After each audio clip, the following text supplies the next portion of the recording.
ओम शांति। ओम शांति।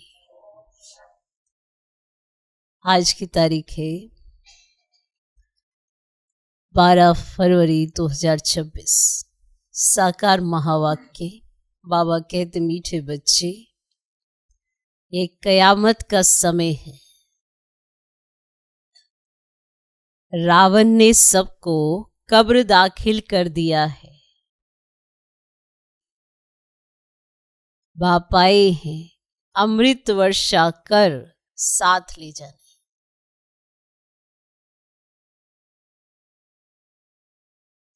बाबा कहते मीठे बच्चे, एक कयामत का समय है। रावण ने सबको कब्र दाखिल कर दिया है। बाप आए हैं अमृत वर्षा कर साथ ले जाने। अमृत वर्षा कर साथ ले। अमृत वर्षा याद आए? बाबा कहते मीठे बच्चे, ये कौन सा समय है? कयामत का समय। तो रावण ने सबको कब्र दाखिल कर दिया। बाबा आए अमृत वर्षा करके सबको साथ ले जाए। अमृत वर्षा माना पवित्र बनाए, सबको साथ ले जाए। पतित को साथ नहीं ले जा सकते, नियम ही नहीं है। पवित्र बनाएंगे यहाँ और साथ ले जाएंगे, क्योंकि वो पवित्र दुनिया है। आज का प्रश्न, शिव बाबा को भोला भंडारी भी कहा जाता है, क्यों? शिव बाबा को भोला भंडारी भी कहा जाता है, क्यों? शिव बाबा को भोला भंडारी भी कहा जाता है, क्यों? उत्तर, क्योंकि शिव भोलानाथ जब आते हैं तो गणिकाओं, अहिल्याओं, कुब्जाओं का भी कल्याण कर उन्हें विश्व का मालिक बना देते हैं। क्योंकि शिव भोलानाथ जब आते हैं तो गणिकाओं, अहिल्याओं, कुब्जाओं का भी कल्याण कर उन्हें विश्व का मालिक बना देते हैं। आते भी देखो पतित दुनिया और पतित शरीर में है, तो भोला हुआ ना। आते भी देखो पतित दुनिया और पतित शरीर में है, तो भोला हुआ ना। भोले बाप का डायरेक्शन है, मीठे बच्चे अब अमृत पियो। भोले बाप का डायरेक्शन है, मीठे बच्चे अब अमृत पियो। विकारों रूपी विष को छोड़ दो। भोले बाप का डायरेक्शन है, मीठे बच्चे अब अमृत पियो। विकारों रूपी विष को छोड़ दो। ये डायरेक्शन है किसका? भोले बाप का। तो शिव बाबा को भोला भंडारी भी कहा जाता है, क्यों? उत्तर, क्योंकि शिव भोलानाथ जब आते हैं तो गणिकाओं, अहिल्याओं, कुब्जाओं का भी कल्याण कर उन्हें विश्व का मालिक बना देते हैं। आते भी देखो पतित दुनिया और पतित शरीर में है, तो भोला हुआ ना। भोले बाप का डायरेक्शन है, मीठे बच्चे अब अमृत पियो। विकारों रूपी विष को छोड़ दो। आज का गीत है, दूर देश का रहने वाला आया देश पर आए। ओम शांति। रूहानी बच्चों ने गीत सुना, अर्थात रूहों ने इस शरीर के कान कर्मेंद्रियों द्वारा गीत सुना। दूर देश के मुसाफिर आते हैं, तुम भी मुसाफिर हो ना। जो भी मनुष्य आत्माएं हैं वे सब मुसाफिर हैं। आत्माओं का कोई भी घर नहीं है। आत्मा है निराकार। निराकारी दुनिया में रहने वाली निराकारी आत्माएं हैं। उसको कहा जाता है निराकारी आत्माओं का घर। देश व लोक, अब इनको जीव आत्माओं का देश कहा जाता है। अब वह है आत्माओं का देश। फिर आत्माएं यहां आकर शरीर में जब प्रवेश करती हैं तो निराकार से साकार बन जाती है। ऐसे नहीं कि आत्मा का कोई रूप नहीं है, रूप भी है, नाम भी है। अब इतनी छोटी आत्मा कितना पाठ बजाती है इस शरीर के द्वारा। हर एक आत्मा में पाठ बजाने का कितना रिकॉर्ड भरा हुआ है। रिकॉर्ड एक बार भर जाता है, फिर कितना बारी भी रिपीट करो वही चलेगा। वैसे आत्मा भी इस शरीर के अंदर रिकॉर्ड है, जिसमें 84 जन्मों का पाठ भरा हुआ है। अब ये रिकॉर्ड बना हुआ है, इसको जितनी बार भी बजाएंगे सेम ही बजेगा। ऐसी आत्मा के अंदर 84 जन्मों का रिकॉर्ड है, वही चलेगा। वैसे आत्मा भी इस शरीर के अंदर रिकॉर्ड है, जिसमें 84 जन्मों का पाठ भरा हुआ है। जैसे बाप निराकार है, वैसे आत्मा भी निराकार है। कहां कहां शास्त्रों में लिख दिया है कि वे नाम रूप से भी न्यारी है, परंतु नाम रूप से न्यारी कोई वस्तु होती नहीं। हर एक वस्तु का नाम है, कोई भी वस्तु नाम रूप से न्यारी नहीं होती। आकाश भी पोलार है, नाम तो है ना आकाश।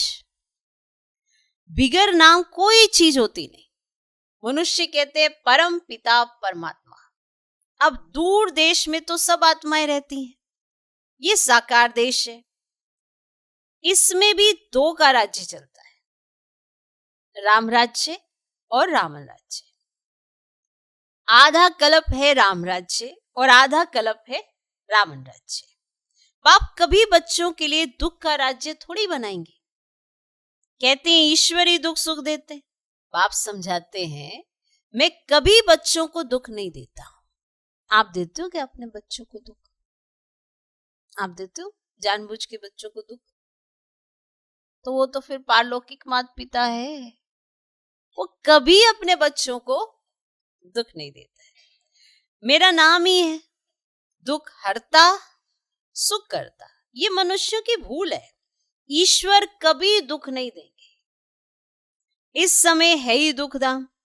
आधा कल्प रावण राज्य में दुख ही दुख मिलता है, दुख ही दुख, सुख की रत्ती नहीं। सुख धाम में फिर दुख होता ही नहीं। बाप स्वर्ग की रचना रचते।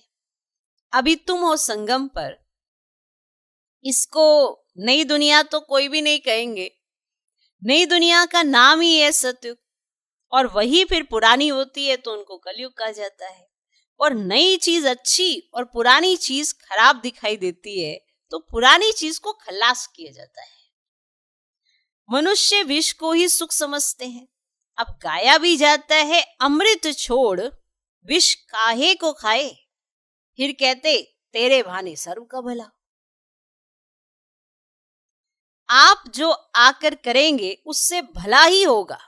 एक तरफ ऐसे कहते, एक तरफ ऐसे कहते, दूसरी तरफ फिर कुछ और कहते। आप जो करेंगे उससे भला ही होगा। अब नहीं तो रावण राज्य में तो मनुष्य बुरा काम ही करेंगे। अब ये तो अब बच्चों को पता पड़ा है कि गुरु नानक को 500 वर्ष हुए, फिर कब आएंगे?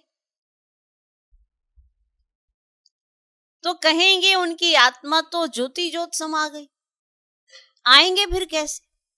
और तुम कहेंगे आज से 4500 वर्ष बाद फिर गुरु नानक आएंगे। तुम्हारी बुद्धि में सारे वर्ल्ड की हिस्ट्री ज्योग्राफी चक्कर लगाती रहती है। इस समय सब तमो प्रधान है। इनको कयामत का समय कहा जाता है। सभी मनुष्य जैसे कि मरे पड़े हैं, सबकी ज्योति उजाई हुई है।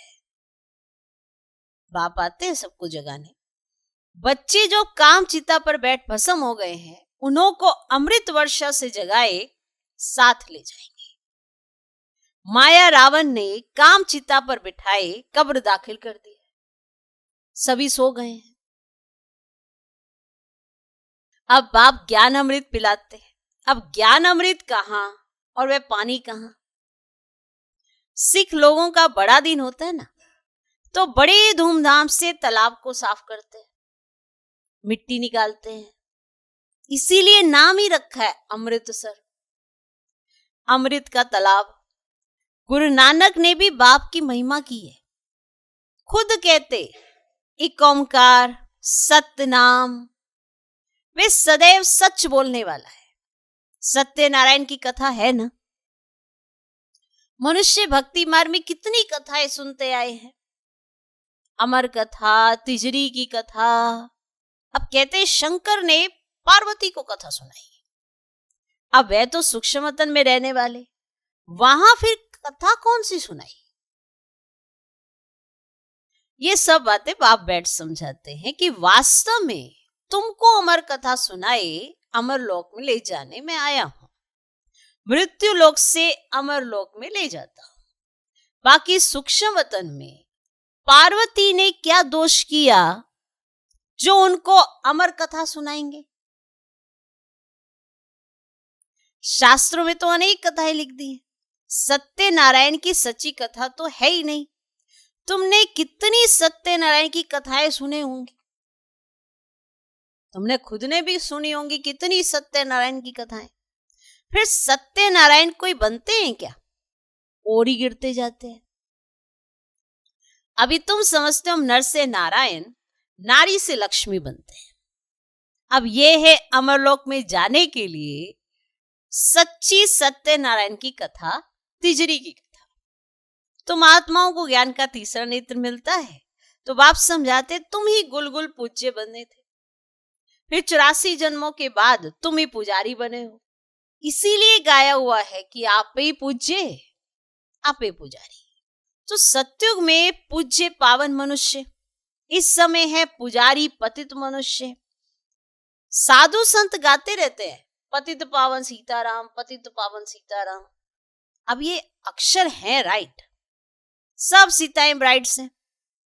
कहते हैं हे राम आकर हमको पावन बनाओ। सब भक्तियां पुकारती हैं, आत्मा पुकारती है हे राम। गांधी जी भी गीता सुनाकर पूरी करते थे तो कहते थे हे पतित पावन सीताराम। अभी तुम जानते हो गीता कोई श्री कृष्ण ने नहीं सुनाई है। बाबा कहते हैं ओपिनियन लेते रहो कि ईश्वर सर्वव्यापी नहीं है। गीता का भगवान शिव है ना कि श्री कृष्ण। पहले तो पूछो गीता का भगवान किसको कहा जाता है। भगवान निराकार को कहेंगे व साकार को, पूछो। श्री कृष्ण तो है साकार, अब शिव है निराकार। वे सिर्फ इस तन का लोन लेते हैं, बाकी माता के गर्भ से जन्म नहीं लेते हैं। शिव को शरीर है नहीं, और यहां इस मनुष्य लोक में स्थूल शरीर है। बाप आकर सच्ची सत्यनारायण की कथा सुनाते हैं तो बाप की महिमा है पतित पावन, सर्व का सदगति दाता, सर्व का लिबरेटर, दुख हरता, सुख करता। अच्छा, सुख कहां होता है, सुख कहां होता है? या नहीं हो सकता। सुख मिलेगा दूसरे जन्म में, जब पुरानी दुनिया खत्म हो और स्वर्ग की स्थापना हो जाएगी। अच्छा, लिबरेट किससे करते हैं? रावण के दुख से। अब ये तो दुखधाम है ना।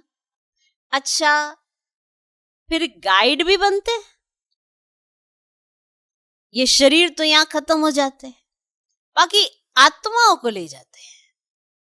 पहले साजन, फिर सजनी जाती है, तो वह है अविनाशी सलोना साजन। सबको दुख से छुड़ाए, पवित्र बनाए, घर ले जाते हैं। शादी कर जब आते हैं तो पहले होता है घोट माना पति, पीछाड़ी में ब्राइड माना पत्नी रहती है, फिर बारात होती है। ये नहीं कि पहले बारात आ गई, पीछे पति पत्नी आ रहे हैं। अब वो आगे होते, पीछे बारात होती है। अब तुम्हारी माला भी ऐसी है, ऊपर में शिव बाबा है फूल, उससे नमस्कार करेंगे। फिर युगल दाना, दो दाने ना, ब्रह्मा सरस्वती। फिर हो तुम जो बाबा के मददगार बनते हो। देखो माला का दाना वही बनता है जो मददगार बनते हैं, जो बिगड़ डालते हैं वो थोड़ा होंगे माला के अंदर, तो जो मददगार बनते हैं वो माला के अंदर होते हैं। बहुत स्पष्ट ज्ञान है कि कौन सी आत्माएं होती हैं, तो जो बाबा की मददगार होती है वो आत्माएं होती है। तो फूल शिव बाबा की याद से ही सूर्यवंशी विष्णु की माला बने हो। ब्रह्मा सरस्वती सो लक्ष्मी नारायण बनते हैं, लक्ष्मी नारायण सो ब्रह्मा सरस्वती बनते हैं। ये तो स्पष्ट है, इन्होंने मेहनत की है तब पूजे जाते हैं। कोई को पता नहीं है माला क्या चीज है, ऐसी माला फेरते रहते हैं। 16,108 की भी माला होती है, बड़े बड़े मंदिरों में रखी होती है। फिर कोई कहां से खींचेंगे। बाबा बॉम्बे में लक्ष्मी नारायण के मंदिर में जाते थे, माला जाके फिरते थे, वहां रखी होती थी बड़ी सी माला जाके फिरते थे, राम राम जपते थे, क्योंकि फूल एक ही बाप है ना, तो फूल को ही राम राम कहते हैं। फिर सारी माला पर माथा टेकते हैं। तो ज्ञान कुछ भी नहीं। अब पादरी भी हाथ में माला फेरते रहते हैं, पूछो किसकी माला फेरते हो, उनको तो पता नहीं है, कह देंगे क्राइस्ट की याद में फेरते हैं। अब उनको ये पता नहीं है कि क्राइस्ट की खुद आत्मा कहाँ है। तुम जानते हो क्राइस्ट की आत्मा अब तमो प्रधान है, तुम भी तमो प्रधान बैगर थे, अब बैगर तो प्रिंस बनते हो। भारत प्रिंस था, अभी बैगर है, फिर प्रिंस बनते हैं, और बनाने वाला है बाप। कौन है? बाप। तो मनुष्य से प्रिंस बनते हो। एक प्रिंस कॉलेज भी था जहां प्रिंस प्रिंसेस आगे पढ़ते थे। तुम यहां आकर पढ़कर 21 जन्म लिए स्वर्ग में प्रिंस प्रिंसेस बनते हो। यहाँ आते हो, यहाँ पढ़ते हो, और 21 जन्म के लिए प्रिंस प्रिंसेस बनते हो। ये श्री कृष्ण प्रिंस है ना, उनके 84 जन्मों की कहानी लिखी हुई है, मनुष्य क्या जाने। अब ये बातें सिर्फ तुम जानते हो। भगवान उवाच, वे सबका फादर है। तुम गॉड फादर से सुनते हो, जो स्वर्ग की स्थापना करते हैं, उसे कहा ही जाता है सचखंड, और यह है झूठखंड। सचखंड तो बाप स्थापन करेंगे, झूठखंड रावण स्थापन करते हैं, रावण का रूप बनाते हैं, अर्थ कुछ नहीं समझते हैं। किसको भी पता ही नहीं है कि आखरीन भी रावण है कौन, जिसको मारते हैं फिर जिंदा हो जाता है। वास्तव में 5 विकार स्त्री के, 5 विकार पुरुष के। ये नहीं कि स्त्रियों में विकार नहीं है, ये नहीं कि पुरुषों में विकार नहीं है, दोनों में है, इसीलिए रावण है। इनको कहा जाता है रावण। उनको मारते हैं, रावण को मारकर फिर सोना लूटते हैं। कहते उसके सोने की माना लंका थी, उसको मार दिया, अब उसका सोना लूटते हैं। तुम बच्चे जानते हो ये कांटों का जंगल। बॉम्बे में बबुलनाथ का भी मंदिर है। अब बाप आकर कांटों को फूल बनाते हैं, सब एक दो को कांटा लगाते हैं, अर्थात काम कटारी चलाते रहते हैं, इसीलिए इनको कांटों का जंगल कहा जाता है। सत्यु को गार्डन ऑफ अल्लाह कहा जाता है। वही फ्लावर्स कांटे बनते हैं, फिर कांटे से फूल बनते हैं। अभी तुम 5 विकारों पर जीत पाते हो। इस रावण राज्य का विनाश तो होना ही है, आखरीन बड़ी लड़ाई भी होगी, सच्चा सच्चा दशहरा भी होना है, रावण राज्य ही खलास हो जाएगा, फिर तुम लंका लूटेंगे, तुमको सोने के महल मिल जाएंगे। माना लंका ऐसे नहीं लूटेंगे, इसका अर्थ हुआ कि वो सब कुछ आपको मिल जाएगा। अभी तुम रावण पर जीत प्राप्त कर स्वर्ग के मालिक बनते हो। बाबा सारे विश्व का राज्य भाग्य देते हैं, इसीलिए इनको शिव भोला भंडारी कहते हैं। गणिकाएं, अहिल्याएं, कुब्जाएं, सबको बाप विश्व का मालिक बनाते हैं। कितना भोला है। आते भी है पतित दुनिया पतित शरीर में, बाकी जो स्वर्ग के लायक नहीं है वे विष पीना छोड़ते ही नहीं। बाप कहते हैं बच्चे अब ये अंतिम जन्म पावन बनो। बाकी जो स्वर्ग के लायक ही नहीं है वह विष पीना छोड़ते नहीं। बाप कहते बच्चे अब ये अंतिम जन्म पावन बनो। ये विकार तुमको आदि मध्य अंत दुखी बनाते हैं। क्या तुम इस एक जन्म के लिए विष पीना नहीं छोड़ सकते हो? क्या तुम ये एक जन्म के लिए विष पीना नहीं छोड़ सकते हो? मैं तुमको अमृत पिलाकर अमर बनाता हूं, फिर भी तुम पवित्र नहीं बनते हो। विष बिगर, सिगरेट शराब बिगर रह नहीं सकते हो। मैं बेहद का बाप तुमको कहता हूं बच्चे इस एक जन्म के लिए पावन बनो तो तुमको स्वर्ग का मालिक बनाऊंगा। पुरानी दुनिया का विनाश और नई दुनिया की स्थापना करना ये बाप का ही काम है। बाप आया हुआ है सारी दुनिया को दुख से लिबरेट कर सुख धाम शांति धाम में ले जाने। अभी सब धर्म विनाश हो जाएंगे, एक आदि सनातन देवी देवता धर्म की फिर से स्थापना होती है। ग्रंथ में भी परम पिता परमात्मा को अकाल मूर्त कहते हैं। बाप है महाकाल, कालों का काल। वे काल तो एक दो को ले जाएंगे, मैं तो सभी आत्माओं को ले जाऊंगा, इसीलिए महाकाल कहते हैं। बाप आकर तुम बच्चों को कितना समझदार बनाते हैं, इतनी समझ दी है, उस समझ के आधार पर समझदार बने। क्या बनाते? समझदार बनाते कि नहीं? कई परेशान हो जाते हैं, हमें समझ नहीं है ना। क्यों नहीं है भाई? बाप ने दी है समझ, समझदार बना रहे हैं।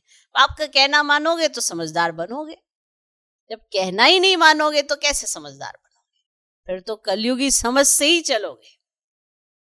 और संगम युगी समझ जो बाप से मिलती है उससे खुद को भी महसूस करते हो कि इतनी समझ कहां से आ रही है, और दूसरे भी अनुभव करते कि ये समझदार है। अगर संगम पर आपको ऐसा लगता है कि ये समझ काम नहीं करते, मुझे ना पता नहीं चलता, तो फिर इसका मतलब बाप का कहना आप मानते नहीं हो। बाप का कहना मानोगे समझ गिफ्ट में ही मिलती है और हम समझदार बनते हैं। अच्छा, मीठे मीठे सिकिलदे बच्चों प्रति माता पिता बाप दादा का याद प्यार और गुड मॉर्निंग। रूहानी बाप की रूहानी बच्चों को नमस्ते। हम रूहानी बच्चों की भी रूहानी बाप को नमस्ते नमस्ते नमस्ते। Good morning good morning good morning. धारणा के लिए मुख्य सर पहला पॉइंट, इस अंतिम जन्म में विष को त्याग अमृत पीना और पिलाना है। इस अंतिम जन्म में विष को त्याग अमृत पीना और पिलाना है, पावन बनना है। कांटों को फूल बनाने की सेवा करनी है। इस अंतिम जन्म में विष को त्याग अमृत पीना और पिलाना है, पावन बनना है। कांटों को फूल बनाने की सेवा करनी है। दूसरा पॉइंट, विष्णु के गले की माला का दाना बनने के लिए बाप की याद में रहना है। विष्णु के गले की माला का दाना बनने के लिए बाप की याद में रहना है। पूरा पूरा मददगार बन बाप समान दुख हरता बनना है। पूरा पूरा मददगार बन बाप समान दुख हरता बनना है। विष्णु के गले की माला का दाना बनने के लिए बाप की याद में रहना है। पूरा पूरा मददगार बन बाप समान दुख हरता बनना है। आज का वरदान, अपनी अलौकिक रूहानी वृत्ति द्वारा